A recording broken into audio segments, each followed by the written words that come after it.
Assalamualaikum warahmatullahi wabarakatuh. Selamat pagi anak-anak. Bagaimana kabarnya hari ini? Alhamdulillah, luar biasa, Allahu Akbar. Semoga kita semua selalu dalam lindungan Allah ya. Bertemu lagi dengan Bu Lulu di kelas 3 dalam pembelajaran pendidikan agama Islam.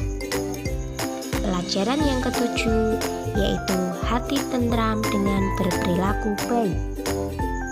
Anak-anak, sebelum kita mulai pembelajaran pada pagi hari ini, kita mulai dengan membaca doa dulu bersama-sama.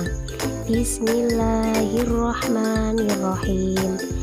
Rabbi zidni ilma warzuqni fahma.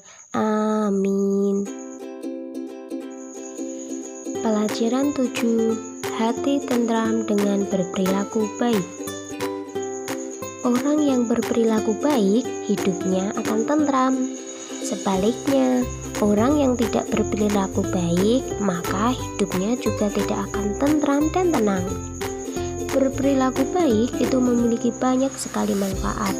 Di antaranya, selalu banyak teman, banyak saudara, dan dicintai banyak orang. Contoh dalam berperilaku baik adalah dalam beramal. Niatkanlah ketika kita melakukan amal itu karena Allah, bukan karena ingin dipuji orang ataupun yang lainnya. Kalian pasti senang kan kalau memiliki banyak teman? Maka dari itu, kita harus selalu berperilaku baik. Salah satu contoh berperilaku baik adalah beramal.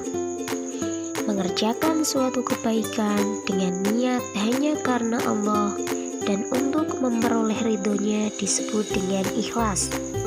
Ikhlas menjadi syarat diterimanya amal. Ikhlas itu artinya adalah tulus dan bersih. Sikap ikhlas itu timbul karena adanya keinginan sendiri, bukan karena perintah atau paksaan orang lain. Jadi, apabila kita beramal baik karena mengharap imbalan atau pujian, itu disebut dengan riya atau ingin dipuji orang lain atau pamer. Niat yang baik menjadi awal perbuatan baik. Niat yang ikhlas akan mengantarkan perbuatan yang ikhlas pula. Allah tidak memandang kepada rupa dan harta kita. Allah melihat hati dan amal kita. Sebagaimana firman Allah di dalam Al-Quran surat Al-Bayyinah ayat 5. Bismillahirrahmanirrahim. Wa ma umiru illa liya'budullaha mukhlishina lahuddin. Yang artinya, padahal mereka tidak disuruh kecuali supaya menyembah Allah dengan memurnikan ketaatan kepadanya dalam menjalankan agama. Jadi, ketika kita melakukan perbuatan baik, niatkanlah dalam hati kita semata-mata karena Allah, bukan karena ingin dipuji orang lain, bukan karena ingin mendapatkan imbalan, ataupun yang lainnya. Nah, coba anak-anak perhatikan. Terdapat gambar di mana ada dua orang anak yang sedang berjalan di jalanan. Kemudian mereka menemukan ada duri di tengah jalan. Apa yang mereka lakukan?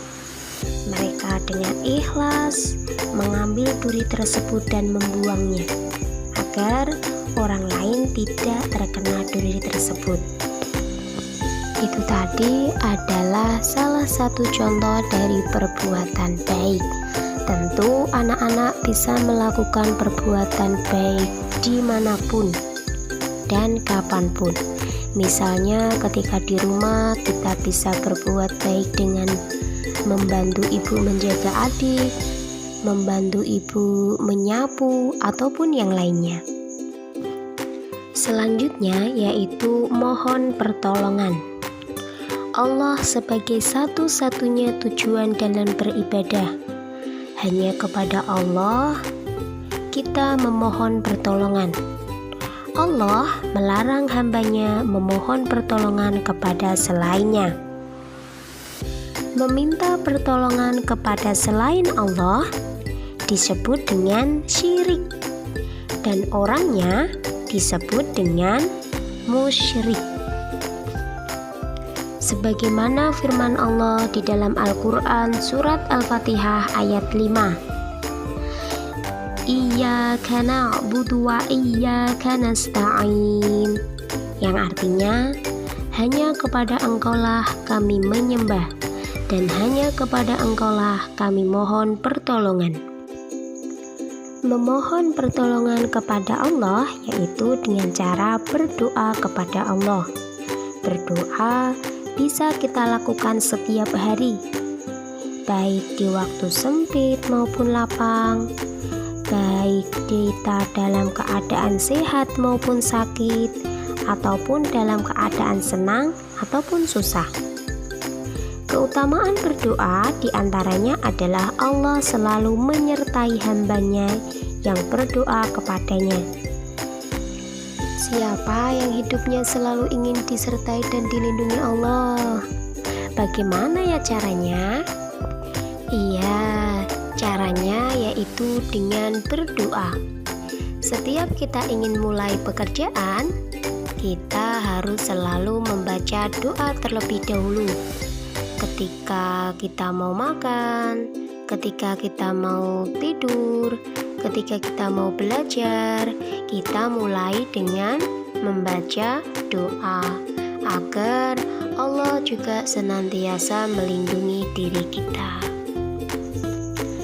Nah, demikian pembelajaran hari ini yang dapat Bu Guru sampaikan.